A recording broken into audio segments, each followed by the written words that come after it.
All right, welcome back. If you're just joining us, you're watching Today's Business. Now, we just read a few stories about the palliative measures that are being put in the electricity sector.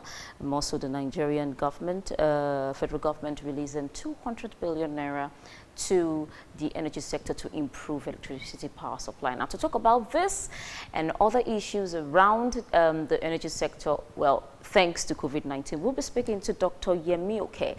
He's an associate professor of energy and electricity law at the University of Lagos. He'll be throwing more light on the issue around the energy sector. Good morning, Dr. Yemi.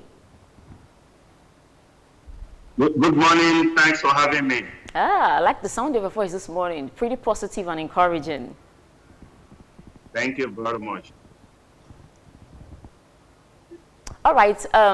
Let's go on to your take on the recent reports that the federal government has released 200 billion to the power sector to improve power supply. I'm hearing in some quarters that that 200 billion naira is not even enough to go far. I'd just like to have your take on this before we move on other issue. What's your take on this? Thank you very much for that question.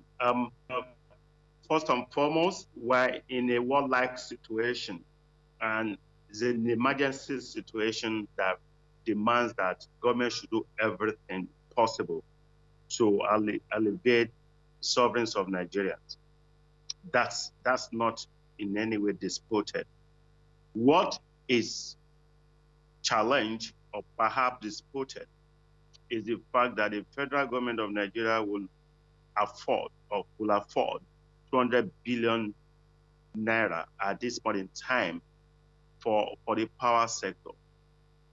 One would have been happier, perhaps, if similar amount of money had been given to specific teaching hospitals to take care of victims of COVID-19, which is the pandemic that we all are suffering from as a nation, a major challenge.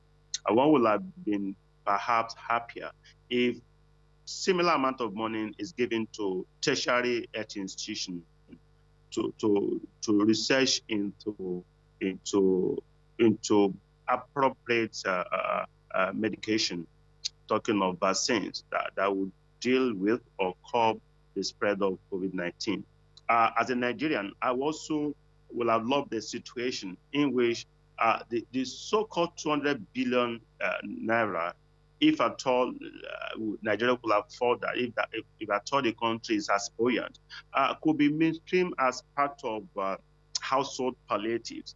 Nigerians will probably still need to rely on diesels, on petrol, of course, to power their electricity, to power their electrical facilities. So this is not a time to now disburse that kind of huge money to the power sector, because I don't see much happening despite that intervention. At this point in time, is a crucial situation that we're in.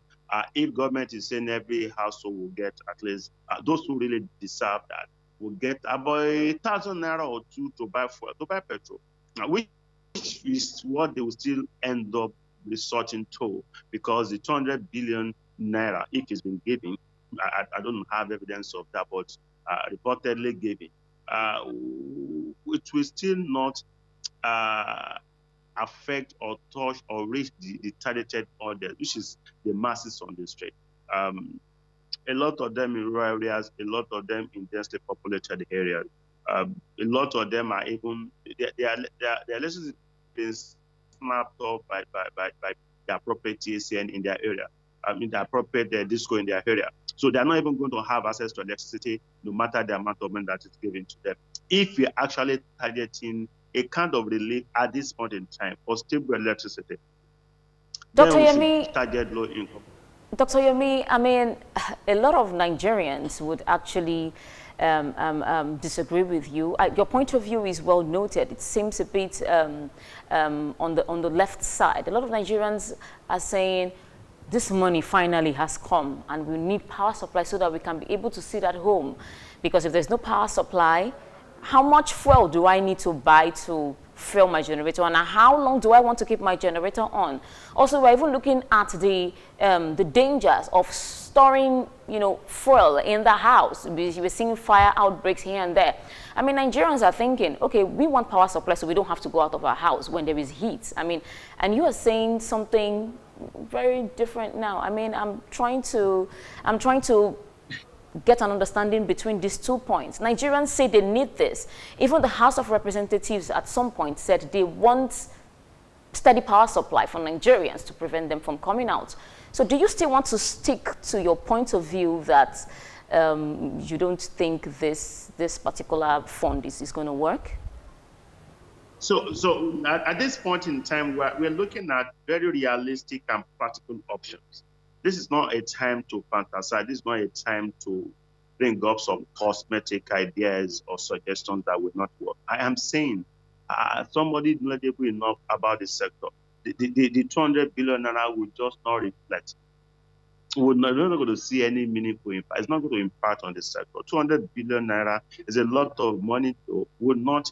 It's just a drop in the ocean for what the power sector is required now to reject, and it's not going to have any significant impact different from what we are currently experiencing. That is my take.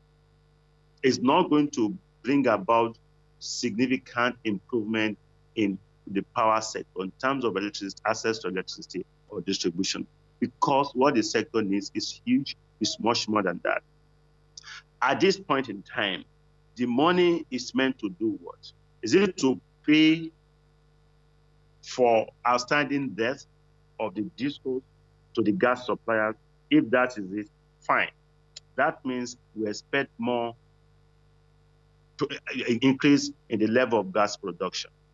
That's fine. Two, how do we now get the generated power to the end users amidst dilapidated grid infrastructure? The federal government has been spending a lot of money to overhaul the transmission lines.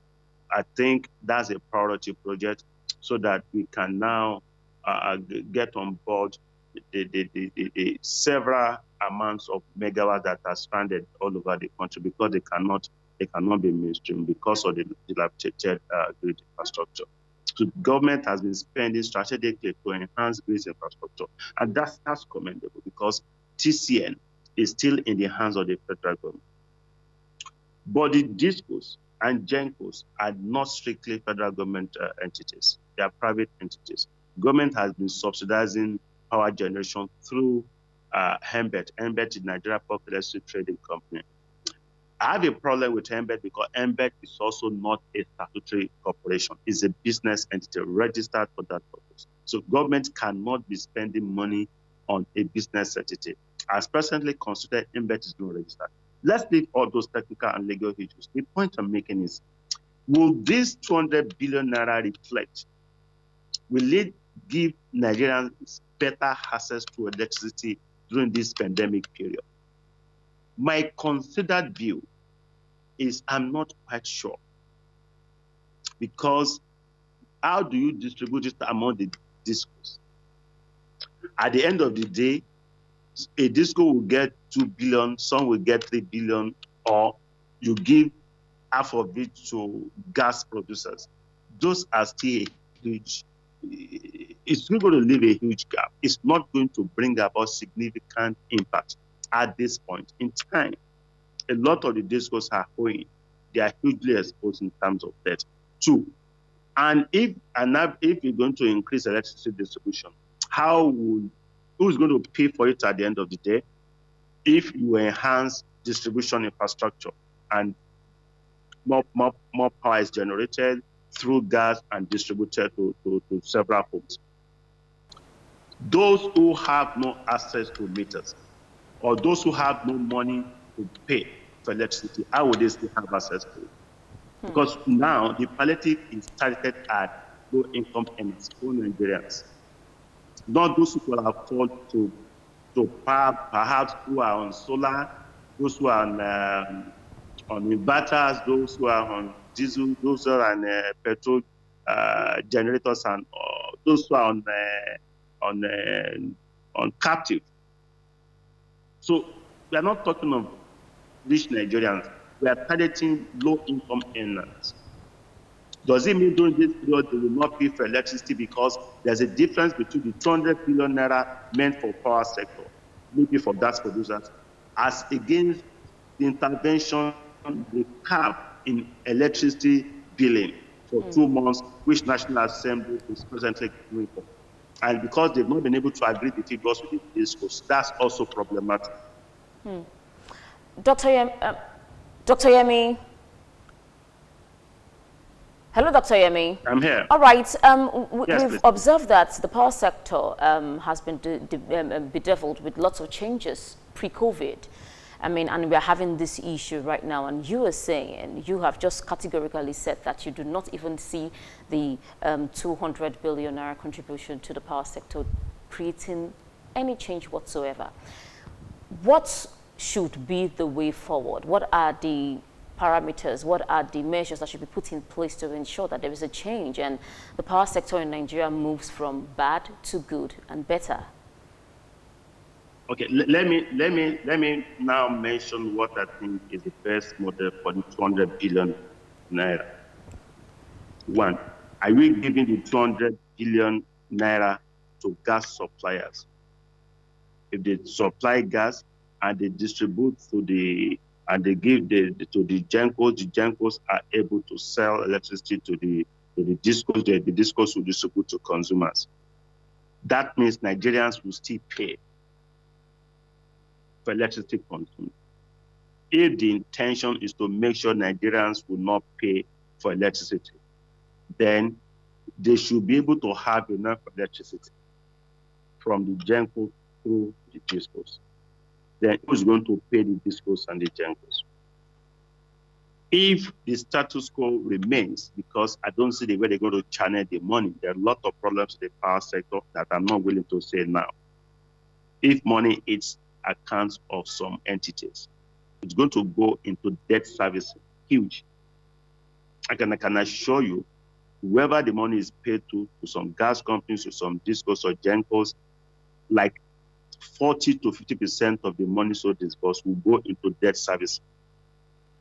So that already defeats the targeted audience or the intention of that disbursement. So let's now look at how do we go about it. If the federal government targets palliative for Nigerians to make sure they have stable electricity, and they give money to discos, those communities that are not already connected to the grid, will they benefit? Those homes that have been snapped off grid connection by the particular disco, will they have access? Those homes who have run out of electricity credit and no direct money is given to them, even if there is electricity, will they have access to it? Because they have no money to recharge, to be able to tap into it.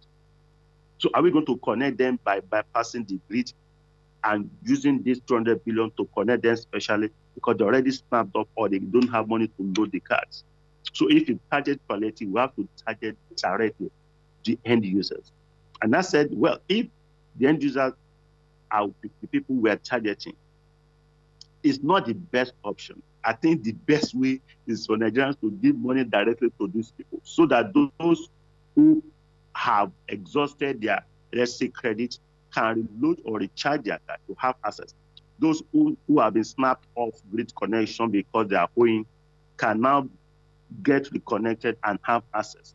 Or those who don't have access or cannot be reconnected can buy some 500 naira, 2,000 naira petrol and put in their coat a tap my neighbor generator so that they will have something. I'm talking of direct palliative that impact the masses. I'm not talking of cosmetic suggestions that will not work. And I'm happy the money has been disbursed, and I'm waiting for Nigerians to come and report that now they now have stable electricity 24 hours or 12 hours per day during this COVID pandemic period. It's not going to be realistic. It's not realistic. It's not going to be that easy. That's my suggestion. Dr. Yemi, I think just yesterday, we got reports that the the discos want to be bought over by the generation companies. I mean, that's the latest thing we're hearing, and probably because of some of the loss that have been recorded so far. As at 2020 February, it was recorded that the TCN lost as much as 19.5 billion naira to gas shortage, and in March 2020, $117.8 billion in 66 days. I mean, should these arms remain the way they are, the generation companies, the distribution companies, the transmission companies, or do you want some reshuffling, some merging here and there, you know, to solve the electricity issues that we have in Nigeria? I've been saying this for several years. I've been saying this for several years. And I said even in your studios recently, that the only way is to repackage the entire sector. It's not going to work as presently constituted. It's not going to work because the discos don't have what it takes to take the power sector to the next level. And sadly, contrary to known expectations, the Nigerian government had been spending huge sums of money, trillions, to subsidize the power sector at the rate of billions of naira per month. The same government at some point was subsidizing petroleum, consumption of petroleum. The country will never be stable.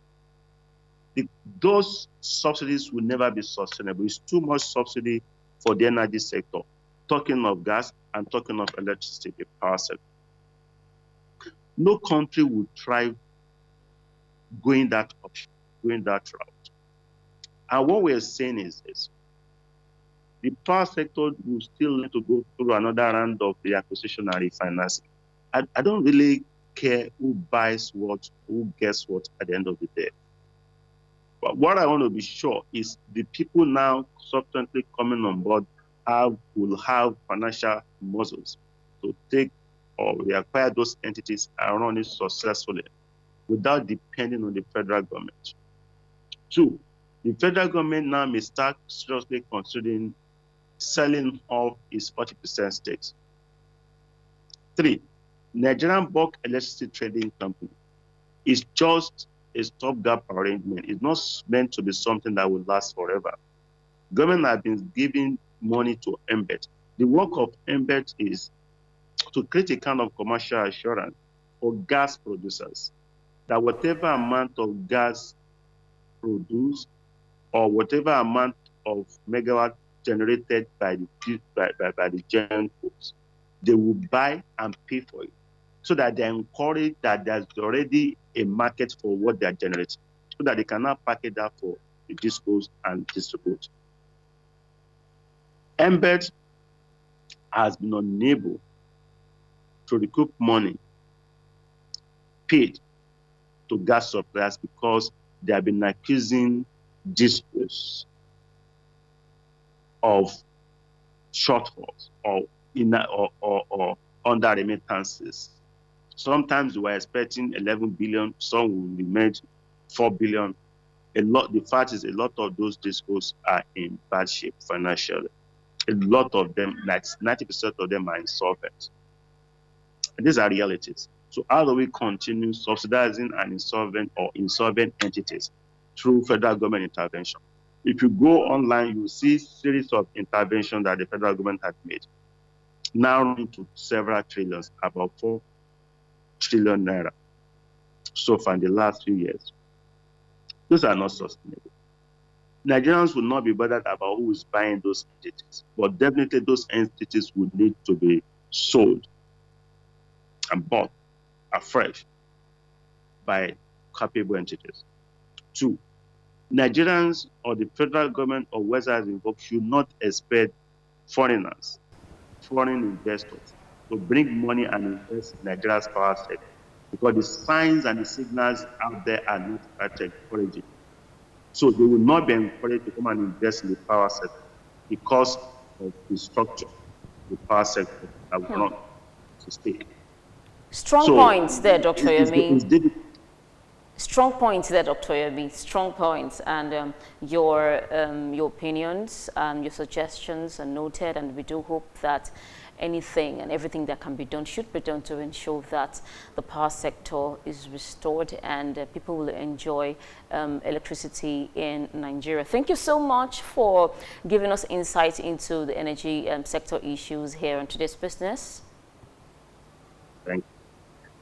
Have a lovely day. All right, please do keep safe. We'll be speaking with Dr. Yemi Oke, Associate Professor of Energy Electricity Law at the University of Lagos, and he has been throwing some very strong points to us here. And we'll go on a short break, and when we come back, more stories for you in Today's Business.